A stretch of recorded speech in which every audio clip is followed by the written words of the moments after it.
તરફ મેશ્વો નદી પરનો તૂટ્યો છે કોઝવે। ઘટના છે ખેડા જિલ્લાની કે જ્યાં મેશ્વો નદી પરનો 30 વર્ષ જૂનો કોઝવે તૂટી ગયો।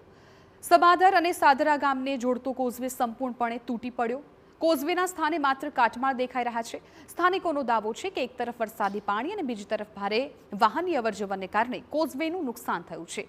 સ્થાનિકોનો આરોપ છે કે રાત્રે ભારે ડમ્પરોની બેફામ અવરજવરને કારણે કોઝવે તૂટ્યો છે। तो मार्ग અને મકાન વિભાગ ખેડા જિલ્લા પંચાયતના કાર્યપાલક ઇજનેરના જણાવ્યા મુજબ કોઝવે જૂનો હોવાથી અને ચોમાસામાં ભારે પૂરના પાણીને કારણે તેને નુકસાન થયું છે। પ્રાથમિક વધારે પડતા પાણીના પ્રવાહના લીધે જ નુકસાન થયું લાગે છે।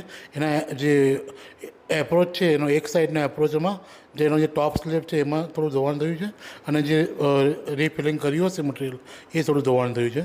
એટલે થોડું આ ચોમાસું ઓછું થાય અને પાણી ઉતરશે એટલે અમે નાના વાહનો માટે રસ્તો ટ્રાફિકેબલ થાય એવું પ્લાનિંગ। આ તરફ સમાચાર